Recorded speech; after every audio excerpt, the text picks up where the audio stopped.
اللہ کے نبی سے بڑھ کر کون ہے یقین کرنے والا؟ آپ صلی اللہ علیہ وسلم جب رات کو سوتے ہیں اپنے آپ کو دم کر کے سوتے ہیں، جب آپ اپنے بستر پہ آتے ہیں اپنے اوپر دم کرتے ہیں۔ کتنے میرے بھائی ہیں کس نے کبھی آج تک اس طریقے کا دم کیا؟ حالانکہ کتابوں میں موجود ہے۔ اتنا یقین، کیا نبی کا اللہ پر یقین نہیں تھا؟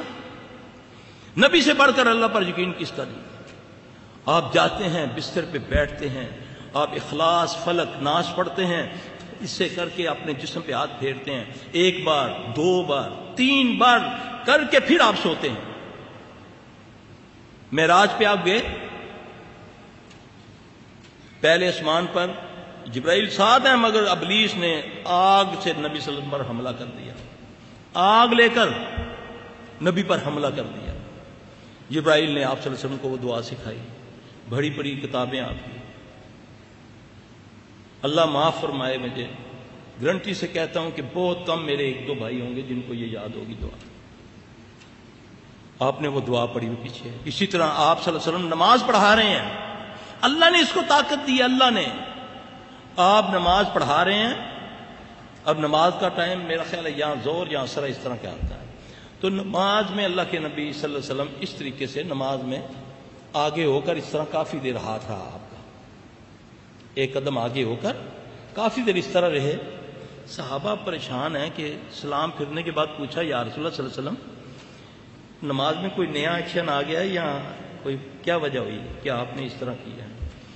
آپ نے فرمایا، آج ابلیس مجھ سے مایوس ہو گیا ہے، آج ابلیس مجھ سے مایوس ہو کر اس نے پوری کائنات سے شریر قسم کے شیاطین کی لشکر کو تیار کیا اور اس کی قیادت کرتا ہوا مجھ پر حملہ ور ہوا آگ لے کر۔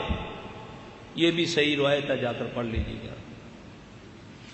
وہ میری طرف بڑھ رہا تھا اور میں نے 3 بار نماز ہی میں، آپ نے کہا میں نے 3 بار پڑھا، اعوذ باللہ من الشیطان الرجیم، اعوذ باللہ من الشیطان الرجیم۔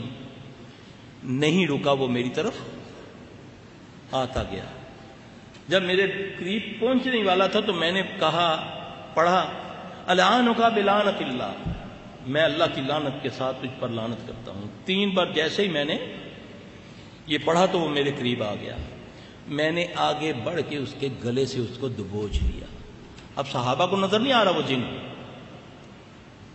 صحابہ تو کہتے ہیں یہ کیا کر رہے ہیں نبی صلی اللہ علیہ وسلم، یہاں تو ہم نے جو مرا ہوا ہے اس کو بنا دیا اللہ کا محتاج، نعوذ باللہ، اللہ کو اس کا محتاج بنا دیا ظالموں نے کہ اللہ بے بس ہے، نعوذ باللہ۔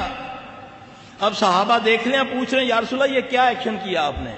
اور یہ کہتے ہیں کہ جب تک یہ مرا ہوا نہ سنائے تو اللہ اس کی نہیں سنتا، نعوذ باللہ۔ اللہ کے نبی صلی اللہ علیہ وسلم نے فرمایا کہ وہ میں نے اس کو دبوچ لیا۔ پھر آپ نے پھر بھی یہ دعا پڑھی، اعوذ بکلمات اللہ، وہی جو معراج پہ بتائی تھی، اعوذ بکلمات اللہ التامات اللتی لا یجاوزہن بر۔ حسن مسلم کے اندر آپ کو یہ دعا ملے گی۔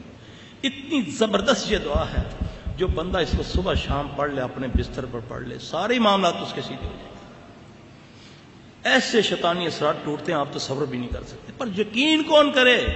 اعوذ باللہ من الشیطان الرجیم، اعوذ بکلمات اللہ التامات التی لا یجاوزہن بر ولا فاجر من شر ما ينزل من السماء وما يعرج فيها ومن شر فتن الليل والنهار ومن كل طارق إلا طارقا يطرق بخير يا رحمن، أعوذ بكلمات الله التامات التي لا يجاوزهن بر ولا فاجر من شر ما ينزل من السماء وما يعرج فيها ومن شر فتن الليل والنهار